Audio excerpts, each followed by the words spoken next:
Coming up next on the CHGO Cubs Podcast, presented by Toyota. One of the Cubs' top prospects undergoes surgery. We'll tell you about that. Plus, more of what Jed said yesterday in his State of the Cubs address. Plus, will the curse of the L flag continue for the Brewers? Ooh. And Brewers Karen. Hey, CHGO Cubs next.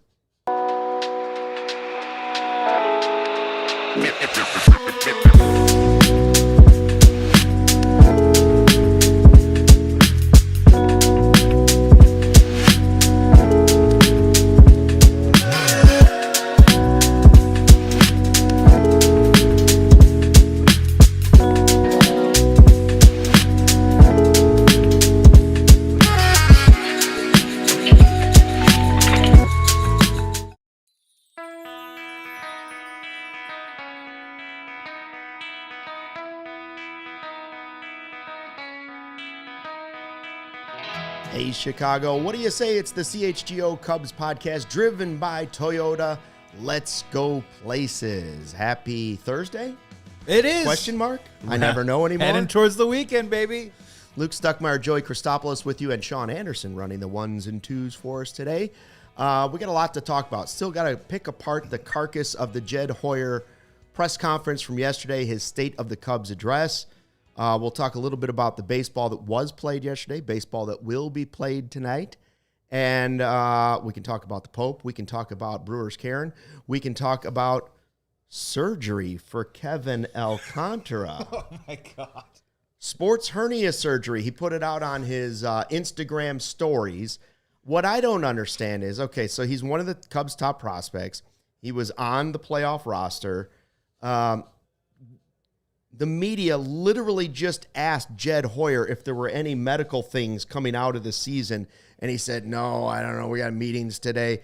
And within 12 hours, Alcantara's in a hospital bed having surgery. So apparently Jed didn't know about this yesterday? Yeah, how do you like to wake up in your morning, Cubs fans? Like, you open it up, maybe pour yourself a bowl of cereal, open up your phone, and one of your Cubs players is in the hospital going like this. Look, sports hernia surgery, like minor, right, Luke? I mean, sure. To you, yeah, not to me. Yeah. But I don't understand why, on the grand scale of injuries and maladies and everything. I mean, I get it. Yesterday we got also a video of Justin Steele throwing a ball against a wall, which kind of got me a little fired up. But yeah. But what is it about not just disclosing and being transparent with these procedures? He's going to have a full recovery. He'll be ready for spring training. Maybe, did he just forget? Is that also possible? No way. I mean, I know there's HIPAA laws and you want to be careful with that, but if he's going to put it out on his Instagram, why don't you just ask him in the exit interview? If they ask me, can I mention that you're having sports hernia surgery? Like, I don't know. It doesn't seem crazy to me. Like, the only concern I have about it is the same concern I had when, thankfully, last year, the Cubs didn't trade Nico Hoerner when we were all talking about, are the Cubs going to trade Nico Hoerner because they have to upgrade and they have to get a star, and Nico's the one piece of currency that they have that any team would want. And we said, well, wait a minute. Nico's got like a huge brace on his arm right before Cubs convention. They're not trading Nico Hoerner. Does this make it, if you were going to go the route of trying to get that frontline pitching or whatever, and Alcantara was going to be part of that because you were going to have no space for him in the outfield in the future, does this make it tougher to deal Alcantara if that was your plan? There's a lot of different evidence that the Chicago Cubs make decisions on what they think is best for them, and I don't even know if it's a PR perspective. In this case, you're offering up a baseball perspective of when you go back to Kyle Tucker and the injury. I mean, he had multiple X-rays. Yeah. They finally disclosed that they found a hairline fracture in the hand area where the finger was. They probably knew that information right off the jump, right? They could have told people, or they could have presented that out there. I just don't understand it. To your point, is actually fairly interesting. But again, like sports hernia surgery, is that really something that's going to hold a player back? Would that really change a player's value when you talk about trade negotiations? And of course, that would be disclosed before the trade would even go down. So it's just the Chicago Cubs and how they want to deal with perception and the information they want to dole out in terms of injuries. But even Dansby Swanson's core injury last offseason too as well, like just kind of popped up out of nowhere. Oh, he did? What? And unfortunately, what happens with Cubs fans and when we're doing these shows is all we can do now is just speculate, right? And I think that's worse. If they just told us what was going on and maybe were a little bit more transparent with injuries or maladies or whatever is going on with them, at least we would know the straight story and we can create perspectives based off of that. But other than that, now we just get to play the game of, well, is the guy hurt? How hurt is he? Because we don't know. The Cubs won't tell us. Maybe the injury happened yesterday at like 6 p.m. and he's having the surgery. Could be. Doubt it. Sam says, hey, Nico isn't going anywhere. Correct. I'm just saying that everybody in the offseason last year, we were all trying to find avenues of ways for the Cubs to get somebody like Kyle Tucker. You scared Sam. I know. Scared him. Sam, this is a year ago. This is a year ago. A lot of people were throwing out Nico's name saying, listen, you can repeat that. You can find that somewhere else. He's a nice player, but he's not a superstar. And sure enough, he had a great season, which hats off to Nico Hoerner, especially coming off the injury and having that season. Hey, so the Blue Jays got one in the American League. Now it's 2-1 Seattle. Did you see they hit 5 home runs? There were 8 home runs in that game. So while we have been told that runs are so difficult to come by here in the postseason, there were 8 of them in that game.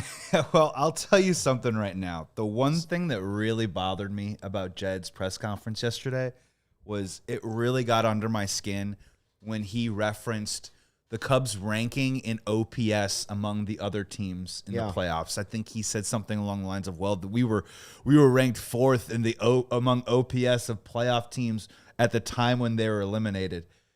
I'm sorry, that's like the most like nothing stat. Like, what does that have to do with anything? Seriously, you're literally just trying to defeat the opponent in front of you. It doesn't matter if you win every game 1-0. And in this case, we lost a lot of these games 3-0, 3-1. Bottom line is we didn't score enough runs, right? It doesn't matter what our OPS looks like. That shouldn't make you feel better as a Cubs fan. And it doesn't honestly matter what the Detroit Tigers were doing at the time, right? Right. It's one of those stats that really bothers me. But to the Blue Jays' credit, I mean, Vladimir Guerrero, $500 million man. He's expensive. He's having a pretty good postseason, Luke. He's also up for a Gold Glove, too. He's having a pretty. I'm pulling it up right now. He's having a pretty good season. Big Dumper also went deep.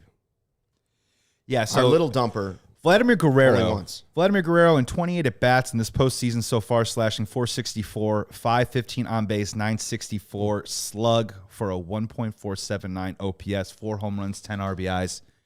That's a difference maker. Sure it is, but also in hindsight, then if you go and look at it and say, well, last year when we were talking about it, or 2 years ago when Cody and I threw out the idea of, well, man, the Blue Jays need to mix things up. They're going to have to do something crazy. They're going to have to do something bold. Maybe they'll trade you Vlad Guerrero before he becomes a free agent. Now, none of that's happening now, but you never would have found Michael Busch, or you probably would have sent Michael Busch in that trade, and now you'd be looking at different financial restraints moving forward. Not that you wouldn't want Vlad Guerrero Jr. Yeah, right. And I think we're going to have this conversation a lot in the offseason about not just whether Kyle Tucker should come back to the Cubs, but that number. Everyone's going to have their own version of what that big number is that he's worth on the open market. And I'm just saying, to this point, when you identify a difference maker and a guy that you think can be in the upper crust of baseball, maybe if we say top 10 hitter, maybe even top 15 hitter like Vladimir Guerrero is, and the guy can do something like that in the playoffs, it really says a lot. I'm not here to say Vladimir Guerrero is worth every single penny of $500 million because that's a lot. But so far, so good when you make an investment on one of the superstar players in the game. Yeah, I mean, even Seattle jumping out to the lead that they did, it's led off by Julio Rodriguez, their $300 million man. Isn't that contract worth it, Joey? He's had a great season. Yeah, has he? He's had a great season. Because I remember, just hold on real quick, Luke. I'm having a discussion with Joey. I know this is on the CHGO Cubs podcast. We're actually just having an episode of the CHGO White Sox podcast right now. Big Ten podcast. Joey, back in April when the White Sox were playing the Mariners, he was like, I don't know about this whole J-Rod contract. I'm unsure about this. J-Rod and Vlad look pretty good for teams, huh? And look, I'm happy to say that I was wrong because here's what I said. I said at the beginning of the year, Julio Rodriguez was a bummer to me. And I thought that he should be a superstar in Major League Baseball. And I felt to that point, specifically last year, a second half of the year last year kind of saved him. I thought he was a bit of a bummer, not playing up to his capability. And he's not only proved me wrong, but also he's gotten to that superstar level of hitting over 30 home runs and he's their version of PCA. And he's been great. All I want to point out is that even Seattle, again, smaller market than Chicago, even Seattle has a $300 million player. We haven't even hit 2 yet. We haven't even hit a $200 million player yet. There is something inherently wrong with that, right? Like, you're the Chicago Cubs. You're the big dog in the third market in the country. You own the Midwest, and you haven't spent $200 million on a player. And that doesn't seem right. And what's even worse is I don't think we've had a $100 million plus player, multiple of them on the same team at the same time. It was J-Hay into Darvish into Dansby, but they never existed on the same team at the same time. The Mariners, obviously, Cal Raleigh, they extended him and Julio Rodriguez. So maybe it's time, Luke. Maybe it's time just for once, just one time, that they go into those deeper waters. I would think so. We're going to get more into that in the podcast, by the way. And Sean, you can jump in on this one too. What's been more insulting to Cubs fans? What hurts more? What's more of a dagger in your side? Is it the Brewers flying the L flag on their field? Now the curse of the L has continued. We'll see if it continues tonight. They haven't won a game since. They've only been flying their L flag. Which also makes no sense because the L flag is what the winning team, the team that lost is supposed to fly the L flag. Yes. The Cubs fly an L flag. Anyways, I digress. The L flag thing, was that more insulting? Was that a better jab? Or was it the Pope, Leo, coming out and saying they lost? I got to tell you, when somebody yelled "Go Cubs," he's like they lost. Honestly, I'm not insulted in Latin. I'm not insulted in the slightest by the Pope. I'm really not. No, I think I think it's really fun. Obviously, clearly, he said it with a smile on his face. He seems to, as the first American-born Pope that we've had. He seems to have a little bit of that personality that I can connect to because we are all also American too. Right. I think the Brewers thing is just, it's sometimes when you create an unoriginal idea and you attach yourself to a bit and then you can't let go of the bit, I don't think they can shake this bit right now. And it's just getting worse and it's spiraling for them right now. And man, oh man, ESPN Milwaukee had guys just like crashing out left and right in this series. I've seen people and Brewers making comments that how unfair this series is, that they have to play the Dodgers, that it's just now smacking them in the face, that when you get to the National League Championship Series, you face the best of the best, and not just in baseball, but also with your wallet. So I enjoy I think the Pope thing is really funny. I do too. I think it's very cheeky. The Brewers thing is making me laugh. This is it.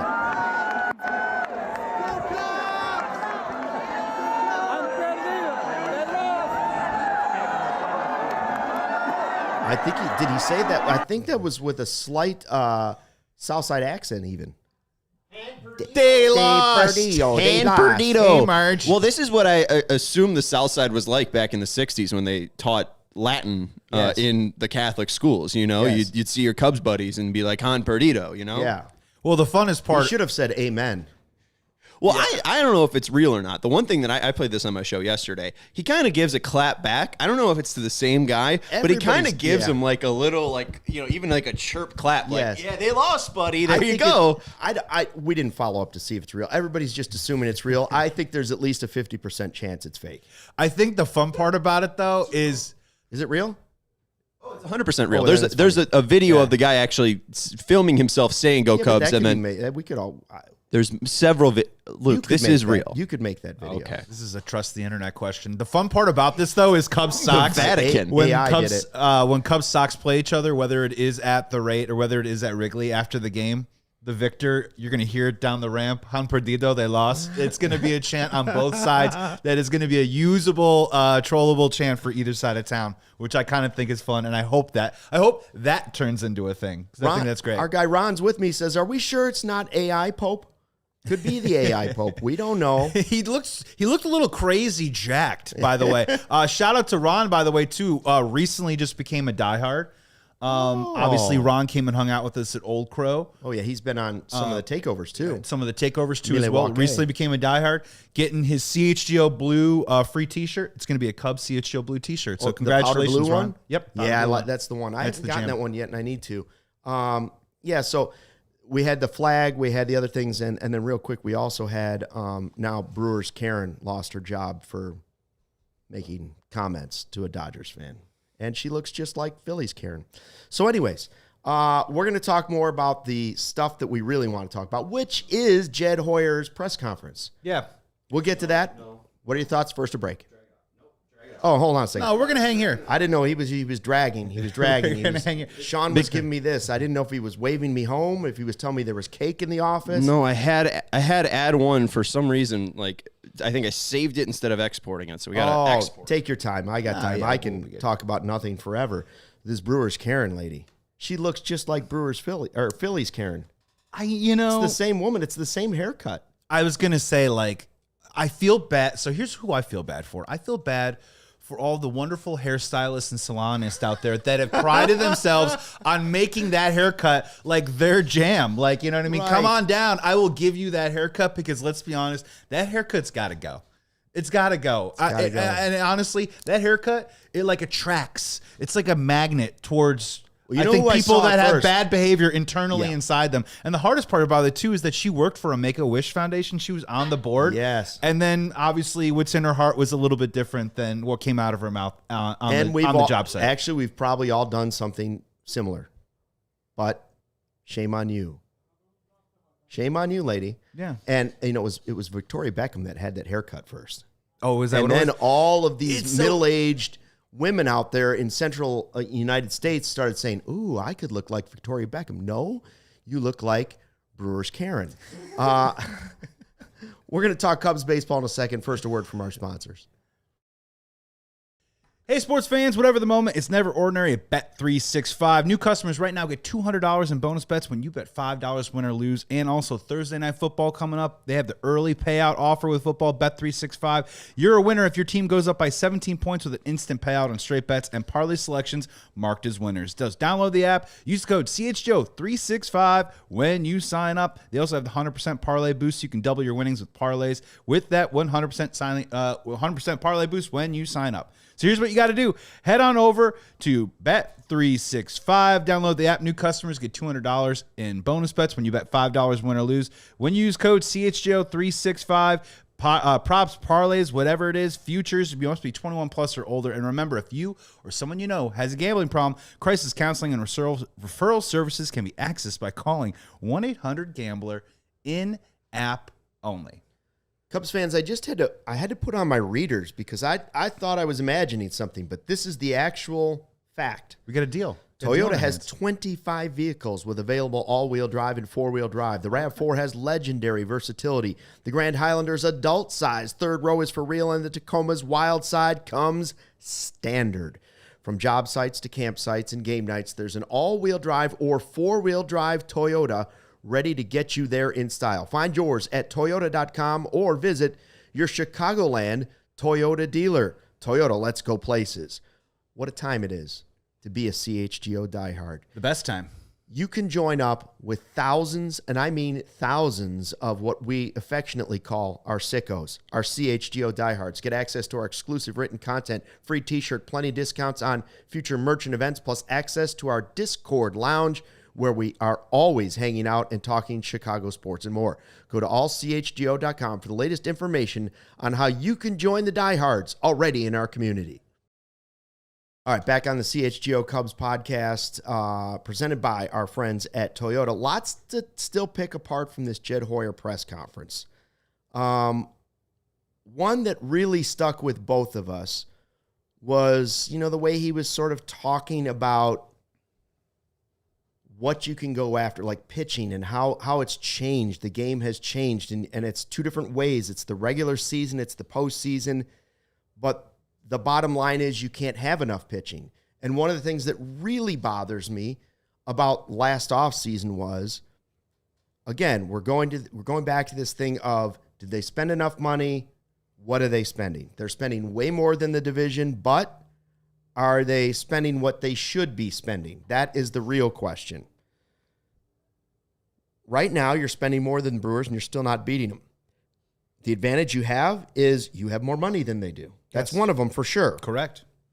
So when we went into last season, when Matthew Boyd was signed, there was no reaction of like, this is a garbage move. Nobody said that. We all said, wow, I really like the upside of this. This is a nice depth move. This could really have real high upside if he stays healthy.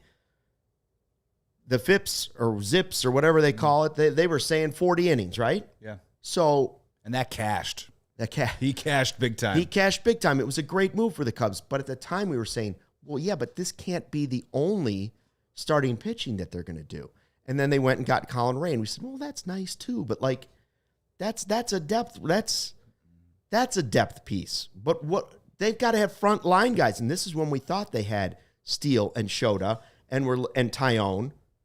And we didn't know what Horton was. Okay, well, now you hope you know what Horton is. You hope that Tyone is the same guy that he was in the postseason. And you hope that Shota bounces back and Steele gets healthy. But the thing is still the same. They need an ace. If they have one ace, they need two aces. If they have Horton and he's an ace, they need another one. If Steele's going to be healthy and he's going to be a 1A, 1B, fine. You still need another one. Yes. Because I don't know. You need at least three of them going into this, and I can't count on Shota to be one, and I don't know if I really want to count on Tyone to necessarily be that guy, although he's very valuable. And a lot of those guys, their deals are coming up. We don't know what's going to happen with Shota. The bottom line is the Cubs knew they needed starting pitching, should have, because we all did, and they didn't get it. They waited till the trade deadline. That was a big mistake. So let's hear we're going to talk more about this. Let's hear what Jed had to say about pitching in general.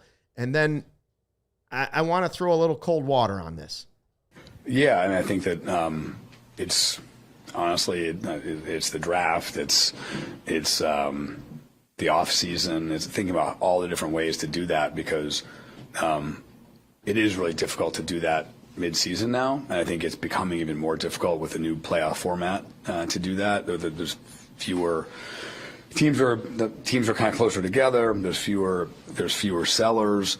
There's just many more teams in the race that have a chance, and then even some teams that weren't in the race made decisions to not trade. So I think that's a fair thing to as we think about what's changed in the game. I do think that's become more difficult, and I do think it puts more emphasis on all other areas of the cycle and how do you just continue to add depth and add arms. And I think I don't think that's unique to the Cubs. I think when you watch this postseason and look at different teams, I think that everyone is focused on that because the game has changed. With kind of one team exception, you're not having a lot of guys going deep in games. You're using a ton of arms, and the early rounds of the postseason involve, for everyone, almost a lot of bullpenning and things like that. So yeah, it puts a lot more emphasis on pitching depth than ever before, and it's something we have to. And I think we did a good job of that this year in a lot of ways, but I think we have to just continue to push to get better. Spend the money. You had the opportunity. It's probably the biggest mistake that you made last year, waiting to go to the deadline, and then everybody was like, "Well, you can have our pitcher that has some warts, but we want Cade Horton and Matt Shaw." And the Cubs had to say, well, no, because that's our future. Yeah. And I don't know if they even knew that Horton was going to pitch like he would the second half of the season. But, okay, glad they didn't do it. Glad you didn't take the bait. But everybody that you added was a question mark. Nobody that you added last year was a frontline ace. No. And that's not a knock on Boyd. Boyd was a terrific signing. I hope you can find another Boyd this offseason. But, again, even if you're able to find this year's Boyd in the offseason, I still want you to go find me Flaherty. I still want you to go find me Snell. I still want you to go find me whoever that might be. Bieber even. Whether that's a trade or whether that's a signing. But in reality, it should be a signing because that's where you have your advantage. Right, and look, Godfather CHGO on the chat here. Hoyer must have been watching the Phillies-Dodgers series because he wasn't watching the Cubs. Look at what the Phillies did, right? A guy that the Chicago Cubs talked about a lot last offseason, Jesus Luzardo. If you look at his numbers, maybe they don't pop off the sheet, but guess what? His stuff played in October. And he was the type of arm that you want to have going in the series. And I will say that my hope is, with what we just heard from Jed, is that the narrative that we need to break in this town, I felt like the last couple years has always been, we're always talking about, will Jed and Tom spend up to the luxury tax and go over the luxury tax? And a lot of times, last 2 years, we've come underneath that number, specifically this year. And I felt like the narrative was out there that, well, they're saving some room and some space to take on money and talent at the deadline. That is not a narrative we're going to accept anymore, because he's literally saying in that clip that, hey, guess what? At the deadline, everyone wants the same thing that we have. He's also maybe making an allowance and admitting that maybe the Cubs farm system isn't as deep or as strong, not at the top end, but in the middle part right there to go out and just get deals done left and right. So if you are Jed Hoyer and the Chicago Cubs, you have to attack this in the offseason. And I'm with you. I think top shelf, high-end, elite, front-end starter, great. You already have decent starting depth with, if you want to discuss bringing back Colin Ray. You want to have a conversation about what Javier Assad can do. You want to have a conversation about what kind of role Ben Brown is going to have on this team. But they need to attack this into the offseason. They cannot walk into spring training, say, well, we're just going to wait till the deadline and pick off the guy who's going well at the time to carry us over the finish line. Because I think Jed Hoyer is saying in that clip, and hopefully he's also saying it to Tom Ricketts, of, I just don't want to play that game anymore. The game has changed in that regard. The prices are so high that it will gut everything that we're trying to work on at the minor league level. So just let us do our work now so that we show up to spring training. And at the very least, when we do get to the deadline, maybe it is more of an augmentation, or maybe it is something else other than, can we go out and get that big closer? Can we go out and get Mackenzie Gore? All that stuff that turned into total fairy dust. Jed, I hope, is saying in that clip, let's try and attack this in the offseason and be better prepared for the long haul walking into spring training. Yeah, we have more needs than you want to admit. Like Thielbar, like Ron said, Thielbar is going to be 40, Kittredge 36, Ray 36, Pomerantz 37, Keller and Palencia, two reliable guys, but you got to have Keller back. And what are you going to pay Keller? And will he respond? Will his arm respond after being pitched as much as he pitched this year? So those things are all there. I don't get why you can't talk an owner into doing both. For instance, right? Like, yes. For instance, like, why can't you say to Tom Ricketts, hey, we're going to go and we're going to have a massive payroll early on. We're not going to be the Dodgers, but we are going to go get Cease. We're going to go get Schwarber. We're going to go get reliever A, reliever B, yada, yada, yada. And he might say, well, yeah, but what if Jackson Wiggins develops, and what if, you get a miracle year out of Jordan Wicks or whatever nonsense he's going to say back to you, right? And he would just say, Kevin Alcantara had sports hernia surgery. I heard he's doing okay now. Listen, if Steele bounces back and Shota bounces back, and we have Cease, and we have Horton, and we have Jackson Wiggins, you know what we're going to have? And Tyone, yeah. And Tyone, we're going to have a surplus. And you know what? That's when we can take, at the end of his deal, Tyone, and we can get some of these prospects back. These expensive prospects that everybody's making other teams overpay. So we can have the advantage of having Tyone or whoever, Assad, whoever you want to talk about, somebody that another team will look at and say, you know what? We're going to give up some good prospects for that because we think we're in it and we're going to overpay for these guys. That's the time to make teams overpay for what you have. So stockpile, use it for the first half, and hopefully you have enough that you can even say to yourself, we have so much that we can now, at the trade deadline, instead of necessarily just adding to what we have, this is when we can also take an opportunity to restock the cheaper farm system coming around the other way. You have to be creative. You got to look at this different ways. And so I just don't see why we can't say, well, we can't have a $200 million pitcher. Go get one.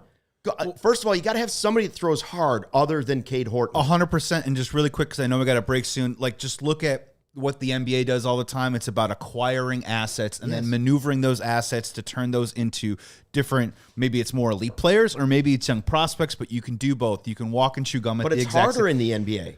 It is. It's way harder because they have a hard cap. You got to match all that. Right now in baseball, you don't have to do it. They don't have that issue right now. And again, I hate to kind of name check the Dodgers, but they have Roki Sasaki as their closer right now, who started the year as a starter. So if you have this kind of surplus or you have this flexibility with your team, all of a sudden different players can become different weapons. And then my only last one before we go to break is that in the NL Central, look around what's going on. We just faced the Brewers in the playoffs with Mizorowski pumping 104. They got Hunter Green in Cincinnati. They got some strong arms there. Jared Jones is coming back with the Pittsburgh Pirates. I'm not saying that they're going to be good with Skeens, but there are some legit arms in the NL Central right now. The Chicago Cubs got to get into that arms race and start playing with the big boys when it comes to velocity and arms in the system. We'll get to more of your comments. I have one more thought on this after the break. What do you think about the idea of adding a frontline pitcher? But first, a word from our sponsor. Hey, Cubs fans, guess what? And Chicago sports fans, it's the Game Time app, and it gives the advantage back to the fans. It is the hack for unlocking amazing tickets and experiences in just a few taps. It's incredibly easy to use, and the Game Time guarantee means that you can trust you'll get 100% authentic tickets on time and at the best price. And here's the best part. Fees are always included. So not when you check out, they bump a bunch of taxes on it. What you see is what you pay. And Game Time is great also if you want to go last minute, if you're feeling a little hankering for a little sports. Maybe in Northwestern Purdue this weekend. You go ahead and get tickets with the Game Time app. They got seat views everywhere, panoramic views with the app before you buy so you can see what the seat is. Lowest price guarantee. They'll credit you up to 110% of the difference. So here's what we got to do. Take the guesswork out of buying any kind of tickets this season with Game Time. Download the Game Time app, create an account, and use code CHGO for $20 off your first purchase. Terms apply. Again, create that account, CHGO. You'll get $20 off your first purchase. Tap, ticket, go. Download the Game Time app today. You know that moment, the one where you realize you left your favorite sunglasses at the beach or on the roof of the car or at the gas station 3 states away? I've been there. My kids sit on my sunglasses all the time. It's not a problem anymore because I found Shady Rays, and that changed the game. These are sunglasses made for real life. Seriously, good looking, polarized, durable, and not, ridiculously expensive. Okay? Here's the wild part. If you lose or break them, even on day one, Shady Rays is going to send you a brand new pair, no guilt trip, just replacements. So now I wear these killer sunglasses without fear. On hikes, at concerts, on the boat. Red carpet? In the car with kids. Well, red carpet, yeah. I do. Of course. Sometimes I just wear them at night. I feel better. Shady Rays is eyewear that has your back. We're teaming up with Shady Rays to bring you the exclusive offer at shadyrays.com using the code CHGO for 35% off polarized sunglasses. Shady Rays. Back on the CHGO Cubs podcast with a Toyota super chat from our guy Ron, who says, have you noticed all the pitchers in the playoffs right now that could have been a Cub? Snell, Glasnow, Yamamoto, Ohtani, Castillo, Woodruff could pitch probably tomorrow. Yeah, and the ones that were already there. Flaherty, Cease, you can go down the list of names of pitchers, and that's why Bieber again. I think Gaussman at some time. Bieber's another one, right? Yeah. All of those guys were available to the Cubs if they wanted to go that route, and they didn't. And I just don't understand it.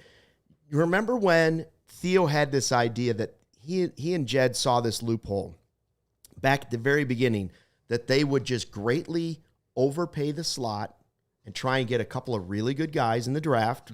Okay, that worked. And then the next loophole they saw was, wait a minute, we're gonna really hit this international market, and we're gonna start putting all of our money. We're gonna try and stockpile that, so when the good player comes, we've got way more than anybody else. That type of deal. That's exactly what I'm talking about. Only this time I'm talking about doing it in the off season, at the beginning of the off season, when you could stockpile all these pitchers and then go ahead and move some of them if you need to later on. Or, you know what? Pull up your britches and act like the third market in the country, right? You could hold on to all of them, or you could go back and start getting some of the good prospects from other teams. Well, I'm wondering, and they seemingly dipped their toe into this trend, and I'm hoping and wondering if they do it in the offseason. If they are the team that doesn't want to hand out the 7 or 8 year contract and stuff like that, well, there has to be some give and take there. It can't just be, well, we're just not willing to do that because guess what? A lot of the good players are going to be in that version of that realm. But what I'm advocating for is if you are the Chicago Cubs, at the very least, maybe you can get some more of these people in on the shorter contract with the opt-out, but the AAV's got to be higher, right? You have to come correct with somebody, exactly what happened with the Bregman situation. I get it, he's opting out, but we'll never know what it would have been like to have Bregman in the lineup just for this 1 year, and then you roll it over and you move on. I'm curious to see, like with the Cody Bellinger situation, right? They waited, and then they got him on a pretty good deal. They waited. They brought him back on a pretty good deal. And then they brought in Kyle Tucker on a trade. They moved Cody Bellinger out. It has been nimble. I will give them credit that they have rotated that position to get a version of that production from the DH/right fielder. Cody Bellinger, in his case, plays first base. They've pulled it off the last 3 seasons, but now they need to do it again. And what does that look like? And I'm hoping that whatever it is that they do, I'm hoping that they actually land something that's maybe a little bit more long-term.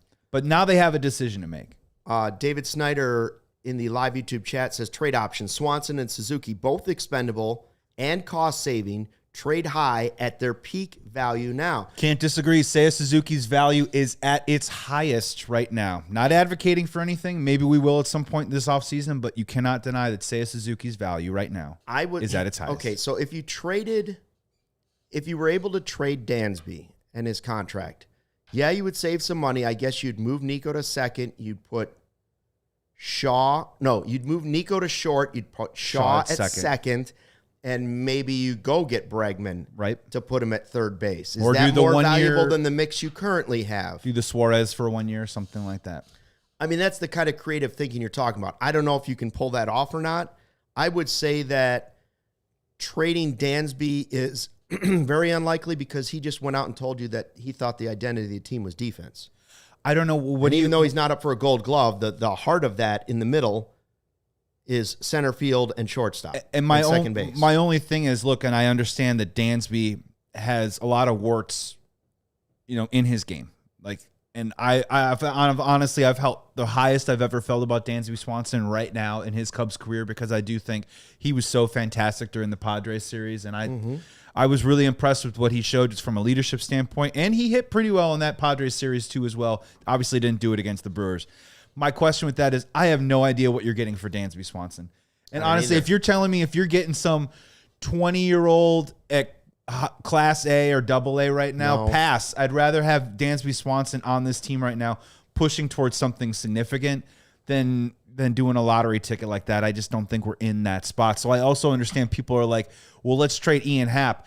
I don't know what you're getting for Ian Happ. You can't. He's not going to want to go. But even if he did, what would you get for him? I don't think it'd be worth the time. Somebody might want something, but you're not going to get their top prospect for Ian Happ. And the same, Seiya also has a no-trade clause, so that makes that difficult too. Correct. Nearly impossible. And if you were to move, more so than even Happ, if you were to move Seiya, look how valuable his bat was from the right side. Now you have to replace a big bat from the left side and the right side. Which is interesting with Seiya, too, as well, when you talk about the no-trade clause, is I feel like, they were in a bidding war, and he was coming over. He was coming to America for the first time, and I think the no-trade clause might have been one of those sweeteners to have him sign with the Cubs, and maybe that's the type of style of negotiating that they were doing at the time. Maybe now in this new cycle of iteration, maybe that new bargaining chip is raising the AAV, maybe shortening the years and providing the player more flexibility to come to Chicago. But the Chicago Cubs got to come correct with the dollars to make that happen. Ron says, Happ and Suzuki would be salary dumps. Well, no, we've done enough of this salary dump thing. I don't want to do it. So, Seiya, I would say you could get something significant for Seiya. I would just say that. Bregman and Bellinger, the two opt-outs that have already happened. One former Cub, one could have been a Cub. Which would you rather have on the Cubs next year, and how would it work? That's a great question. And honestly, I would probably rather have Alex Bregman. I really would. I know that we did the Cody Bellinger experience, and let me be honest, the Cody Bellinger experience was actually pretty decent for me. I thought when we're doing those watch-alongs, and we're flipping out at the swing and miss, and all the two-strike counts, Cody Bellinger would put up a professional at bat every single time. He was a throwback a bit to that late 90s, early 2000, shorten up and just poke the ball out there and get a base hit. and make it happen. He provided first base flexibility. He played a pretty good right field. What he didn't give you was tons of power. Nope. And there were injuries just like Tucker.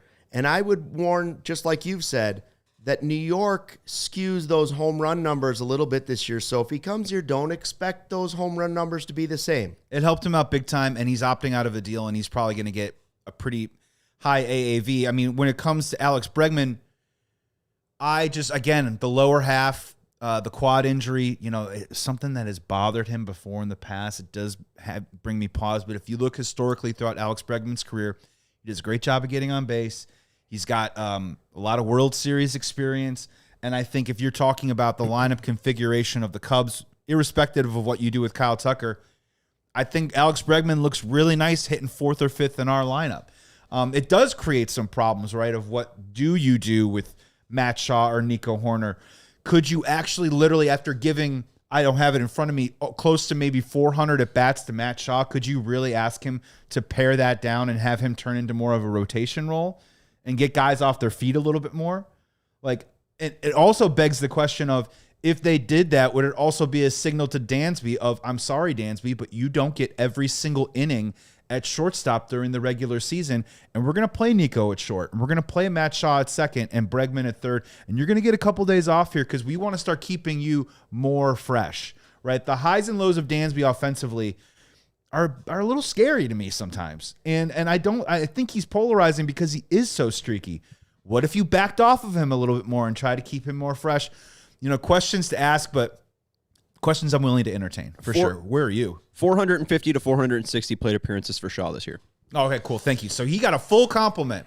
That's a full complement of at-bats right there. And now you're asking to cut into a player's development by doing 250, 270. I don't know where Matt Shaw is going to be, but I'm kind of interested to find out. 126 games in the regular season, 437 plate appearances, and then he had 23 plate appearances in the playoffs. Yeah. 12 home runs, is that right? Matt Shaw? 13, 11 in the second half. 13 home runs, almost everything after he was demoted. I don't think you can just look at that number and say times 2. I don't think you can say 13 and be like, he's going to hit 26 next year. If Matt Shaw can hit you 26 home runs at third base, then the Bregman thing is ridiculous. You don't need to go there. Yeah. Per 162 from the last 108 games from when he was called down and then called back up from, May 19th? The 162-game average says 30 doubles, 4.5 triples, and 18 homers. Take it. So 30 doubles, 5 triples, 18 homers, 17 homers. I mean, that's a place where you're saving. Now, that also means that player is very valuable to another team. So if you want to try and take some of Tucker's offensive output and put it in Bregman, a more experienced bat, they might have been much more valuable at bats in the postseason than what you got out of Shaw. But you don't, as Jed said, want to put too much value on just the postseason. But you know what? You also don't want to put too much value in the second half of the season. It's a half a season. So I don't know if Bregman's the answer. I don't believe that they will go that way. Mm-hmm. I fully believe that they're like, Shaw's our guy. That's our guy, and he will develop just like we hope PCA develops, just like we hope Horton develops, and they will continue to go that route.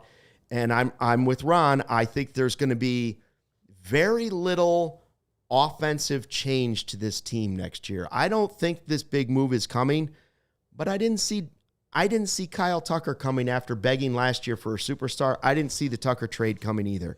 And they traded a prospect that they thought very highly of. The only thing that scares me, and when you talk about Matt Shaw, and you're 100% correct that next year we don't exactly know what we're going to get from him, but we do hope that there's a development factor that turns him into a legit player that gets close to the projections that Sean just described of 30 doubles, 4+ triples, and 18 home runs. I think that would be great for Matt Shaw. The only issue with that is that, again, I keep bringing it up of like, we have, as you just illustrated, a bunch of guys on this team in that developmental phase. And are you really selling to me right now that we're just going to hand the keys off to Owen Casey and Kevin Alcantara in right field next year and have them go through their development year? And then the year after that, then they'll be ready. And then they'll be ready. It's sort of like this wheel that keeps sort of turning over a little bit, and you never quite all hit it at the same time. And we have veterans on this team aging. Jed Hoyer talked a lot about how clean the books look in the next couple of years financially. So if they look so clean right now, you know that you're about to have some heavy turnover on the veteran side of things in the next couple of years. So why not just reset with somebody that can really help you pitching or hitting? I'm going to keep banging the drum for Kyle Schwarber. I don't even think we should shut the door on Pete Alonso, if you want to be really honest about it. You want to talk about some right-handed thunder in your lineup that doesn't have to play first base, right? Can play the DH position, can maybe spell Michael Busch from time to time against a tough lefty or whatever that is. I'm not going to shut the door on any of those guys because I think they need to add and then let the existing young players on this team continue the trajectory of their development, not start something new at a new position next year on the offense. What if Tucker said, "Oh, I would think the Phillies are a team that are in the running for Tucker. I would think they might bid on it, and if that happens, then maybe Schwarber is expendable and they don't re-sign Schwarber." I've said it, and it's no. If Schwarber is the first $200 million player in Cubs history, I'm all for it. I'm all for it. I've never seen a player walk out on a field like I did at the World Series in Cleveland, where I was like, this is out of a movie. Out of a movie. How many people were standing there, and I'm sitting in the dugout at the end of the bench waiting because that's where the staircase comes from the clubhouse. And I'm just sitting there, and we're all standing with our phones. And I stood like this, if you can see it on YouTube. I stood like this with my phone to get a picture of Schwarber coming up the stairs faster than anybody else so that I could tweet it out. Ridiculous, I know. But I stood like that for like an hour and a half with my arms above my head. My fingers were numb. Yeah. And you don't do that unless this player is special. And it wasn't special after that. And he got in a rut. And maybe going to all these other teams is what turned him around, and it wouldn't have been the same. But he is that player now. He is the player that you always wanted. And so go back and right the wrong. I'm not saying that Tucker's not a good option. I'm not saying that some sort of Bellinger reunion isn't. I know it seems like the score really wants that. Okay, all of those options are on the table. I'm not ruling any of them out. But if you ask me, number one, I would like to see the Cubs spend on Schwarber and then spend on a pitcher. And you know what? Go over 210. You had the third highest revenue of any team in Major League Baseball. Number three, I know you have other expenses that other teams don't. Taking care of Wrigley Field, the old ballpark, all that stuff, all the hotel space you bought up. Got it. Understand, but those are decisions that you made. You were number 3 in revenue. You can't be number 10 in spending. Well, and look, you can go over the luxury tax and then get back under the year after. Ian Happ, as Ron pointed out, Ian Happ and Seiya Suzuki are in the last year of their deals. I don't think one or maybe even both of them are going to be on the Chicago Cubs and re-up on a deal. So that's your $40 million back on whatever $40 million, whatever you want to spend this offseason. I'm telling you right now, the Kyle Schwarber thing, it isn't just nostalgia bait, Cubs fans. I promise you right now. Well, some of it is, Joey. No, well, for me, bro, it is. I'll tell you, the final part of my point is definitely nostalgia bait. But if you look at it, this dude, since he left the Chicago Cubs, is averaging, I believe, 43.5 home runs a year. That's good. And even if you don't have that expectation, and let's say he averages only 35 or 36 home runs a year, this guy, when we talk about the playoffs and we talk about hitting high velocity, this guy was top 3 in baseball in terms of barrel up rate on high velocity this year. Pete Alonso was also pretty high up there too as well. Any metric in terms of hitting fastball, Kyle Schwarber did it. He's got that clutch factor, and then the nostalgia bait. He's got 340 home runs right now. You sign him to a 5-year deal, Luke, he's going to hit his 500th home run in the Cubs uniform. Yeah. So I get it that everyone's like, well, just bring back an old guy. But I'm telling you right now, and we all know how clutch he is. And we know that he's been in Boston and he's been in Philly. Those are tough places to play. Him coming home would not be an issue for whatever you want to put on pressure or the contract or whatever it is. He's a monster. He's a monster. He's the special player that everyone thought Theo thought he was going to become. The Cubs fans hoped that he was going to become and didn't quite get there in a Cubs uniform. He is that player now. And as you said, we have a chance to right the wrong. And it isn't just nostalgia bait. He's a great player. And it's also all the other stuff. Everybody that plays with him loves him. he's a glue guy when he's a superstar. Everybody wants to play with him because he's the most normal person walking around. He'll talk to anybody, yet he's this historic home run hitter. Stop. I just don't want the Cubs to go small on this. This is not bringing back Maddox when he was past his prime. Nope. This is not going and getting... He's 32 years old. Who was the guy from the Red Sox? No, this isn't bringing in Nomar. Oh. This isn't bringing back Arrieta. This isn't, hey, we should go bring Rizzo and Bryant back. This isn't bringing Javi back. It's this different. is Schwarber. He could hit 60 next year in a Cubs uniform. Yep. And that skill doesn't die. It doesn't. It might deteriorate a little bit, but it's not going away. The guy can hit, period. And you know what? We have a DH, and that will always play at Wrigley Field. Always. All right. So one other thing I know we want to get to, and we're going to have leftovers even for next week on this stuff with Jed. He was talking about, I don't even remember what the question was, but it was Bruce Levine was asking the question about, I think he said, would you like to have, with the way the wind is and at Wrigley and stuff? Oh, yeah. Would it be better to beat the Brewers? Do you need like 3 Nico Horners? Yeah. Do you need more Nico Horners in the lineup the way that the Brewers built it to play offensive baseball in Wrigley Field? Yeah. I don't know if Bruce was getting at trying to pull a Nico had an incredible season soundbite. I don't know if that's what he was going for, but everybody like a lot of Nico Horners. It was a small ball question. But I don't want it's a small ball question. I don't want 9.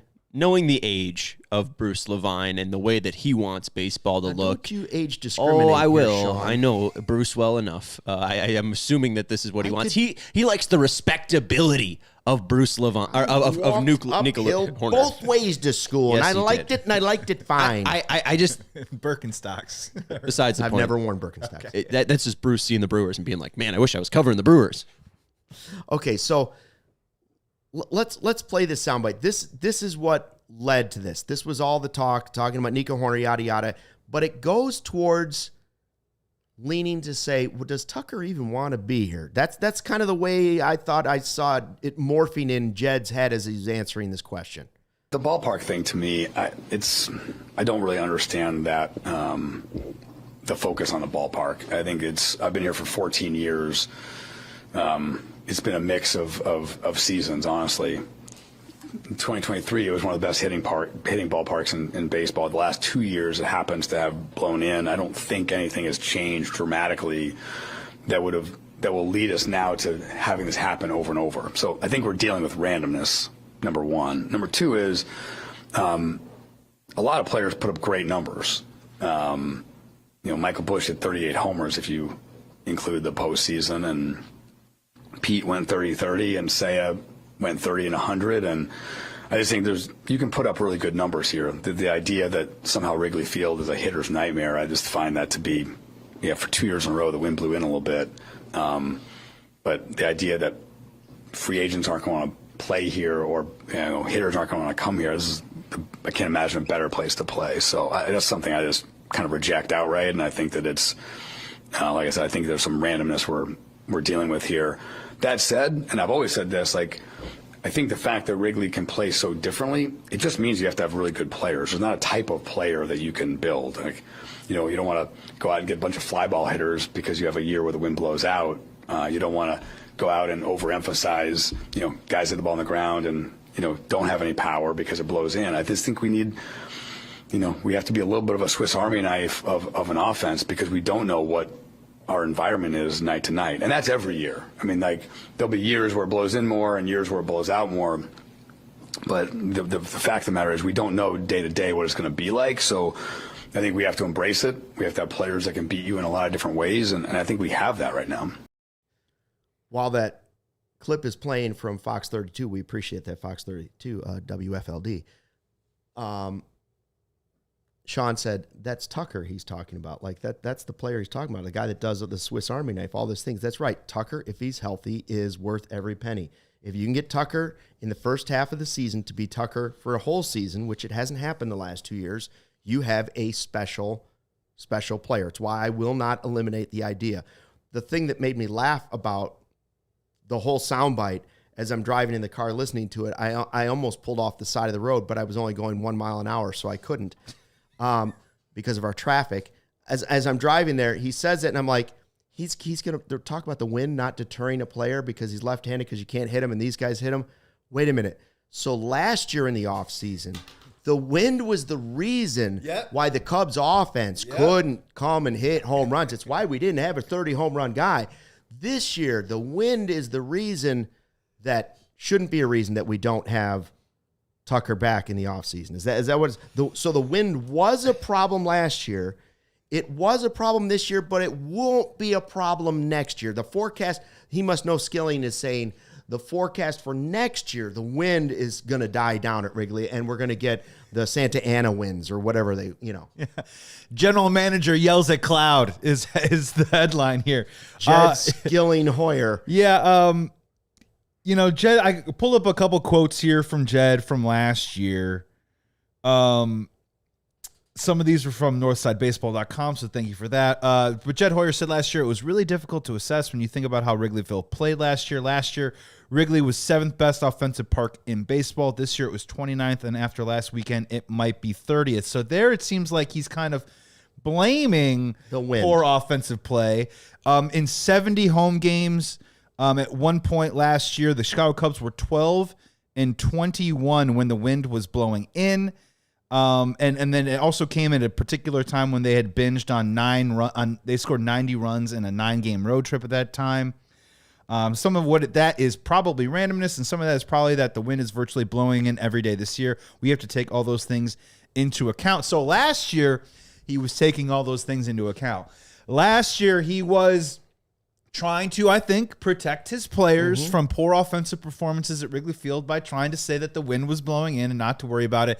And now, when he knows that maybe it could be used against him, now when he knows that Kyle Tucker might be walking out the door, and if he does, he has to convince someone else to walk in the door. Now, all of a sudden, the wind at Wrigley isn't a problem. Don't worry about the wind. What he said in his press conference yesterday is what he should have said last year. Correct. That's what he should. Guys still hit home runs. Other teams come in and hit home runs. By the way, correctly says Michael Busch hit 34 home runs, and a lot of them came at Wrigley Field. I'm just going to throw this out there. You haven't had a 40 home run hitter. Last year, I begged them to have a superstar. You haven't had a superstar since Chris Bryant was the MVP. You haven't had one. Well, you haven't had a 40 home run hitter since D. Lee. Go back and get a guy that you know is going to hit 40 next year. Schwarber will hit 40. Period. It's not even close. He might hit 60. Well, we haven't talked about PCA yet, and there's obviously the extension talk, but you guys also brought up people that could possibly regress in 2026. I think Pete's a phenomenal, one of, if not the best center field defenders, which will make him a starter each and every day in 2026. But you saw that it was really hit or miss with him. And it's like Colson Montgomery with the White Sox. It was either a strikeout and a really bad performance, or he hit a ball 460 feet. Will he be able to be that 30-30 center fielder again, or will his offensive production dip? And do you need that guy that is going to be the bell cow for your offense, like a Tucker, like a Schwarber, that can deliver just night and night? And that's a great point. I think the conversation that we're going to explore with that is, should we even expect that from Pete Crow Armstrong next year? Is a 30-30 season an expectation for Pete Crow Armstrong, or is it a little bit closer to an outlier of a guy who probably is just going to steal probably those 30-plus bags and still probably bring that great defense, and hopefully the bat to ball gets a little bit better? But is the power, is that a year in and year out expectation? Is that fair for Cubs fans to have that for Pete Crow Armstrong moving forward? I think that's something worth exploring. Yeah, we might explore it on Monday or Tuesday or Wednesday. It'll be next week. We're going to go one way to find out, to deep dive into the PCA thing. I will just say, I love how hard he works. And so I didn't see this season coming. I hope I don't see next season coming with another huge and more consistent step out of PCA. I just know that a lineup with Schwarber and that PCA, and then Seiya from the right side, potent, and Michael Busch, right-handed pitchers would be terrified to play the Chicago Cubs. Terrified to play the Chicago Cubs. You bring in as many hard-throwing righties as you want, they're going to be terrified. Thanks for sticking with us. We're going to be here all off-season, Every day. You got Corey and Brendan coming up tomorrow on the CHGO Cubs related podcast. And we'll be back on Monday. Roman will be here on Tuesday. Yep. It looks like Cubs related tonight. Oh, Cubs related tonight. My bad. So double Cubs tonight. Double Cubs. It's a Cubby Thursday. How do you like that? Thanks to everybody in the live YouTube chat. Cam likes the hat from the Die Hard sale. Cool. Glad you're a Die Hard. Good pickup. Appreciate it. Way to add to your wardrobe. All right. Thanks for checking out the CHGO Cubs podcast, driven by Toyota. Let's go places and let's go. We'll do more Cubs baseball tomorrow, tonight, next week, and beyond. Thanks for watching. Fly the W. We all silly like the mayor.